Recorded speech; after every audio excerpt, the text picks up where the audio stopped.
వాల్మీకి మహర్షి పేరు చెబితే చాలామందికి రామాయణమే గుర్తు వస్తుంది. రామాయణం ఇప్పుడు ఇందరి నోట నానుతోంది అంటే అది వాల్మీకి మహర్షి కలం నుండి జాలువారినదే. వాల్మీకి మహర్షి గురించి అందరికీ తెలిసిందే. రత్నాకరుడు అనే వ్యక్తి వాల్మీకి మహర్షిగా ఎలా మారాడో, రామాయణ కావ్యాన్ని ఎలా రచించారో కూడా తెలుసు అందరికీ. రామాయణాన్ని ఆది కావ్యమని, వాల్మీకి మహర్షిని ఆది కవి అని కూడా పిలుస్తారు. అయితే వాల్మీకి మహర్షి ఆ జన్మ అనంతరం మరొక జన్మ తీసుకున్నారు. ఆ రెండవ జన్మ కూడా ఆ శ్రీరామచంద్ర ప్రభువు స్మరణలలో గడిపారు. వాల్మీకి మహర్షి తీసుకున్న జన్మ ఏది? దీని గురించి తెలుసుకుంటే వాల్మీకి మహర్షియే తులసీదాసుగా జన్మించారట. వాల్మీకి మహర్షి తన రామాయణంలో ఆ సీతారాములను రామాయణాన్ని రాసిన తీరు వేరు.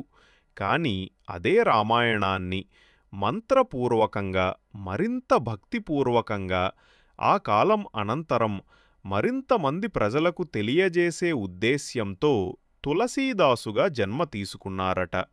అందుకే ఆయన జీవితం చిన్నతనం నుండి ఆ రామనామ స్మరణతో సాగింది.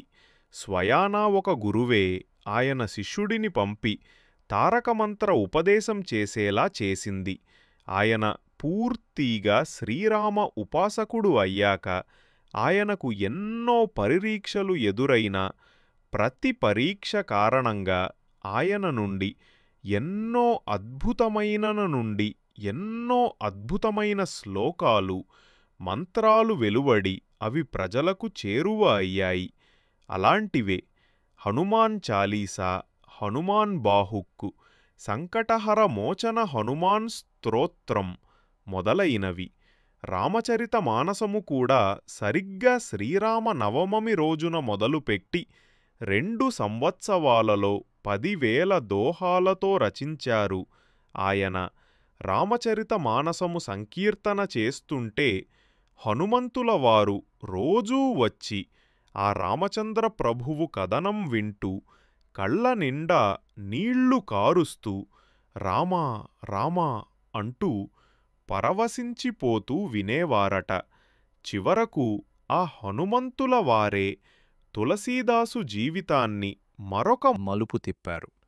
వారణాసిలో భైరవనాథుడు అనే తాంత్రికుడు రామచరితమానస్తు తాళపత్రాలు దొంగతనం చేసి తెమ్మని 2 దొంగలను పంపితే 2 కుర్రవాళ్లు బాణాలు ఎక్కుపెట్టి వారివైపు వేశారు. దీంతో దొంగలు పారిపోయి మరుసటి రోజు ఉదయం తులసీదాసు దగ్గరకు ఏడుస్తూ వచ్చి జరిగింది మొత్తం చెప్పారు. ఆ కుర్రవాళ్లు ఎవరో అర్థమైన తులసీదాసు రామదర్శనం కోసం తపించిపోయారు. కొండల వెంట, రాళ్ళు రప్పల వెంట పరిగెడుతూ ఉంటే ఆయన పట్టుతప్పి పడిపోబోయారు. అప్పుడే హనుమంతుల వారే స్వయంగా తులసీదాసును పట్టుకుని ఆత్మీయంగా ఆలింగనం చేసుకున్నారు. అప్పుడు తులసీదాసు నోటి వెంట అప్పటికప్పుడు వచ్చినదే హనుమాన్ సంకటహరమోచన స్తోత్రం. సాక్షాత్తు హనుమంతుని కౌగిలి శ్రీరామచంద్ర ప్రభువు దర్శనం పొందినవాడు తులసీదాసు. ఆనాటి వాల్మీకియే తులసీదాసు.